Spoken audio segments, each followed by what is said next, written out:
Siapa yang tahu mountain chicken? Mungkin ada yang dapat ilmu baru malam ni. Mountain chicken tahu binatang apa? Siapa Google nampak gambar dia. Mountain chicken itulah katak.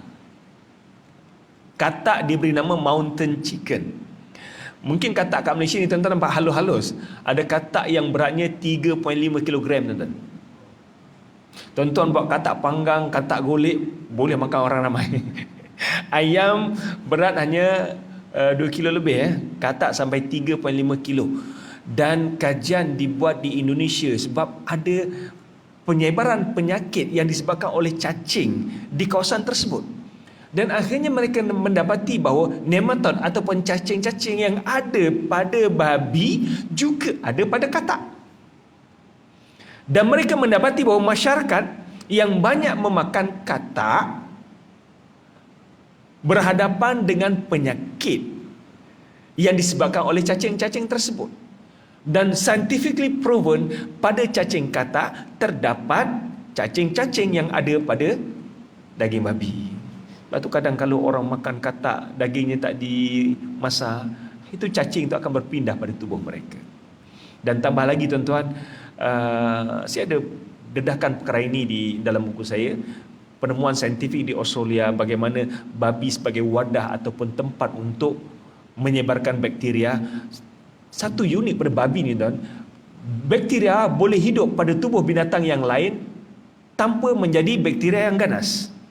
Tetapi apabila dia berpindah dalam tubuh babi, dia seolah-olah alien yang baru menjadi bakteria yang ganas, boleh membunuh manusia. Ini keunikan babi. Dan babi sebenarnya memang banyak keunikan lah. Babi makan macam-macam binatang, macam-macam makanan. Dia memang binatang yang cukup suka makan. Kalau tak ada makanan, dia sanggup muntahkan muntah dia dan dia makan balik. Asal dia buat makan. Dan kadang dia sanggup makan tai dia untuk dia makan balik. Sebab dia suka makan. Dan Allah jadikan babi juga binatang yang tahan penyakit. Sebab tu saya boleh berdebat dengan orang Kristian ni, kamu tak makan babi. Tahu tak, babi, daripada babi lah banyaknya vaksin. Sebab memang dijadikan babi tahan pada virus dan bakteria. That's why vaksin-vaksin banyak diambil pada babi. Dan dia sebagai wadah yang dapat, dia sendiri tidak terkesan dengan bakteria dan virus. Sebab dia wadah yang boleh menternak virus yang ganas, bakteria yang ganas. Dan penemuan ini ditemui pada tahun 2017 di Australia.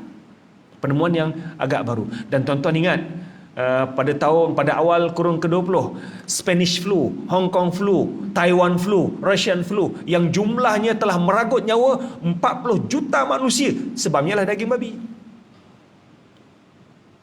Dan beberapa penyakit yang timbul terutamanya di negara yang menggunakan darah babi sebagai makanan mereka.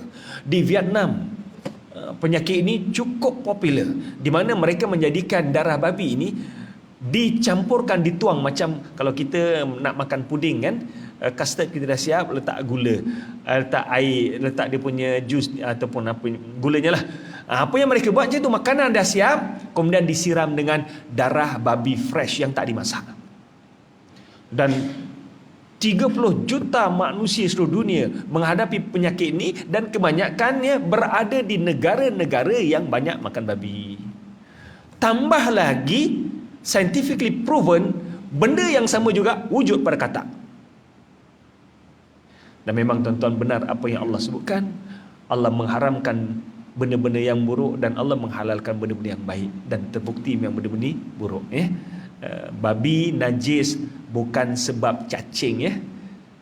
Babi najis sebab dia najis.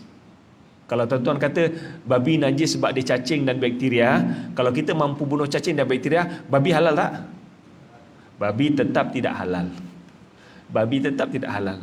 Dan uniknya pelik tuan-tuan, uniknya babi dan katak ni binatang yang tak ada leher, memang tak boleh nak sembelih pun. Katak tak ada leher kan? Babi pun tak ada leher. Sebab ada orang Cina tanya saya, brother, kamu sebut binatang tak sembelih. Habis kalau babi saya sembelih, boleh makan tak? Tetap tak boleh makan. Sebab dia najis. Bukan sebab kerana cacingnya, tapi kerana dia adalah najis. Tuan-tuan sekalian, pengalaman saya lah bersama dengan orang Kristian ni, banyak persoalan-persoalan yang ditimbulkan, antaranya bab babi, bab anjing. Saya bagi poin-poin ni supaya bila tuan-tuan berhadapan dengan mereka, ini di antara poin yang tuan-tuan boleh gunakan. Tambah lagi, baru-baru ni saya ada juga dapat Yusri Yusof keluarkan kenyataan ini. Mau tak mau, nak tak nak, kita kena jawab, sebab soalan ini telah menyebabkan kekeliruan di kalangan umat Islam. Antara kekeliruan yang timbulkan, bang, nama siapa bang? Abdul Manaf? Muhammad. Saya cuba berhenti kejap lagi ya. Bang Muhammad, percaya tak Al-Quran lengkap? Percaya tak? Al-Quran kitab lengkap, percaya? Betul. Jadi Al-Quran lah kitab yang lengkap dalam surah Al-Maidah ayat yang ketiga. Al-Quran lah kitab yang lengkap. Betul, saya setuju. Tapi kenapa kalau kamu dakwa, ini saya quote kata-kata dia. Kalau kamu mendakwa Quran kamu lengkap, tetapi dalam syariat kamu sembahyang ikut Nabi ke ikut Quran? Quran aja tak sembahyang berapa rakaat? Cara sembahyang ada tak? Ikut Nabi kan? Jadi berarti cara kamu sembahyang ikut Nabi, bukan ikut Quran. Betul? Cara tunaikan haji ikut Quran ke ikut Nabi? Ikut Nabi ke ikut Quran? Ikut Nabi kan? Jadi kenapa syariat Islam ni banyak diambil daripada hadis Nabi? Ini bukti bahawa Quran kamu tidak lengkap. Kalau Quran kamu lengkap, kenapa kamu nak rujuk hadis Nabi? Kenapa? Kalau kamu dakwa Quran kamu lengkap, kenapa dalam bab ibadat banyak kamu rujuk pada hadis Nabi? Cara kamu sembahyang ikut Nabi Muhammad, cara kamu ambil wuduk ke Nabi Muhammad, cara kamu tunaikan haji ikut cara Nabi Muhammad, Quran tak sebutkan. Berarti Quran kamu tak lengkap. Yang kedua, kamu dakwa Quran tu daripada Tuhan, manakala hadis daripada Nabi Muhammad. Ini berarti kebanyakan syariat Islam datang daripada Muhammad, bukan datang daripada Allah. Jadi agama Islam adalah agama Muhammad. Jadi Muhammadlah penipu paling besar yang mendakwa bahawa Islam adalah agama Allah. Sebaliknya, Islam adalah agama Muhammad, bukan agama Allah. Jangan jawab kan? Ini di antara persoalan-persoalan yang timbul. Mau tak mau kita kena sanggah, mau tak mau kita kena jawab. Dan Yusri Yusof banyak mengeluarkan kenyataan-kenyataan ini. Di antara orang, tadi pun saya dengar satu video yang disebutkan oleh orang Kristian. Tak sempat saya nak bicarakan, tuan, cuma berapa poin yang saya gambarkan. Dalam zaman moden ini, banyak video-video yang viral kepada masyarakat Islam. Kalau dulu di Malaysia kita boleh harang mereka bagi pamphlet, bagi buku, bagi apa-apa printed material. Sekarang kita tak ada undang-undang untuk menghalang mereka hantar video. Mereka nak hantar maklumat melalui Facebook, tak ada siapa yang boleh halang. So undang-undang Malaysia tidak, benda ni tak tertakluk pada undang-undang Malaysia. Kalau dulu kita boleh sekat mereka daripada datang rumah, sekarang ni mereka boleh masuk rumah kita, boleh jumpa anak kita tanpa dia personally masuk. Melalui YouTube bro, banyak orang boleh dapat maklumat ini. Dan dengan maklumat-maklumat inilah menyebabkan ramai tuan-tuan orang Melayu ataupun murtad. Di Malaysia kita tidak ada statistik, tetapi di Indonesia statistik cukup membimbangkan. Tahun 70-an penduduk Indonesia 90% beragama Islam. Tahun 90-an penduduk Indonesia hanya tinggal 80% beragama Islam. Tahun 2000 menyusut kepada 73%. Dan mereka target pada tahun 2030 mereka akan berjaya menyusutkan kepada 50%.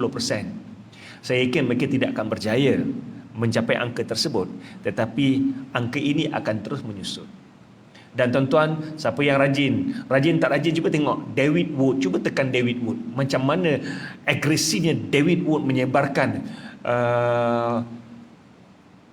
fakta-fakta yang menyeruing tentang Al-Quran hingga timbulnya Islamofobia. J.S. Smith, Christian Prince, tapi David Wood antara orang yang paling berpengaruh. David Wood antara orang yang paling berpengaruh, dan ramai tokoh-tokoh Kristian yang ada di Nusantara ini mengambil kenyataan-kenyataan David Wood. Mau tidak mau kita kena sanggah benda ini. Saya dah setakat ni alhamdulillah saya dah upload lebih kurang 150 video dalam channel saya. Tuan-tuan boleh tengok 5 perkara ini: perbandingan agama, mukjizat saintifik Al-Quran, mukjizat hadis Nabi, muhasabah diri, dan isu Melayu murtad. Saya banyak fokus sekarang tentang isu Melayu murtad dan perbandingan agama dalam keadaan masa yang singkat ni, sebab banyak sangat saya terima persoalan-persoalan para orang Kristian, ya. Hatta hari ini juga saya terima persoalan para orang Kristian, beberapa persoalan yang tak sempat saya nak jawab. Tuan-tuan boleh cek dekat channel saya Dr. Zaifuddin. Ada banyak video-video, insya-Allah doakan mampu untuk saya upload lagi banyak video-video menjawab permasalahan ini, dan sekiranya tuan-tuan berhadapan dengan isu-isu ini, tuan-tuan boleh ambil beberapa video ini, forwardkan pada mereka. Saya cuba buat video sependek yang mungkin, semudah untuk di-forwardkan ataupun orang tonton. Ada video yang 5 minit, ada video yang sampai 30 minit, ya. Tengok keadaan tajuk tersebut, ya. Tadi saya terima soalan daripada orang Kristian. Nabi kamu adalah pembunuh. Nabi kamu adalah pembunuh. Kemudian Nabi kamu adalah penipu. Dan dia sebutkan ayat Quran satu-satu. Nabi kamu adalah penipu. Satu-satu. Kemudian Nabi kamu homoseks. Nabi kamu homoseks. Dalam hadis yang disahihkan, dikatakan hasan oleh Albani, hadis 1183, bagaimana Nabi memasukkan mulut lidahnya pada mulut Hasan. Nabi kamu homoseks. Jadi apa kamu nak kata? Macam mana jawab tu? Dan hadis tu hadis Hasan. Saya tak sempat lagi nak jawab benda ni, tuan-tuan, tapi doakanlah, mungkin saya akan jawab dalam bentuk video-video, mudah untuk kita tengok dan mudah untuk kita forwardkan. Moga-moga hidup kita, dengan kita sebarkan ilmu ini salah satu kita sahut surah Nabi, ballighu anni walau ayah, sampaikanlah daripada aku walaupun satu ayat, yang dapat membantu umat Islam menjawab permasalahan yang timbul, dapat menenangkan hati umat Islam, ataupun juga dapat memberikan hidayah, membantu berikan hidayah kepada orang yang mencari-cari kebenaran, ataupun mereka yang musuh-musuh Islam, at least mereka tak benci Islam dengan melihat kebenaran ini, ataupun mereka yang musuh Islam apabila melihat kebenaran ini, mereka boleh buka mata mereka. Mereka boleh buka mata mereka dengan fakta-fakta yang ada. Dalam banyak perbincangan saya tanya dia, brother, could you please open your Bible, Mark chapter 15, verse number 16 to 18. Saya minta anda sahut cabaran ini, di mana dalam ayat itu menyatakan, sekiranya kamu ada beriman pada Jesus dan kamu dibaptize, kamu boleh mampu minum racun tanpa memberikan kesan pada diri kamu. Saya cabar kamu minum racun, buktikan ayat ini betul. Tapi apa yang buat, tuan-tuan? Anda tahu bahawa ayat ini adalah ayat tambahan yang tidak ada dalam Bible asal. Itu peluang saya jawab, ini bukti Bible kamu tak betul, sebab kamu sendiri yang menyatakan itu adalah tambahan. So ini terlampau banyak bukti-bukti yang mereka nyatakan bahawa Bible mereka tak betul. Dan inilah disebutkan oleh Bert Ehrman setelah kajian beliau akhirnya menyatakan bahawa I cannot accept that the Holy Bible is the word of God. Aku tidak boleh terima bahawa Bible itu adalah ayat Tuhan. Ya, sekian saja tuan-tuan untuk malam ini. Moga-moga hidup kita mendapat berkat rahmat pada Allah Subhanahu wa taala. Wallahu a'lam bissawab. Aqulu qouli hadza wa astaghfirullahalazim lakum wa lisa'iril muslimin wal muslimat wal mu'minin wal mu'minat fastaghfiruhu innahu ghafurur rahim. Kita akhiri majlis tasbih farah dan salunas.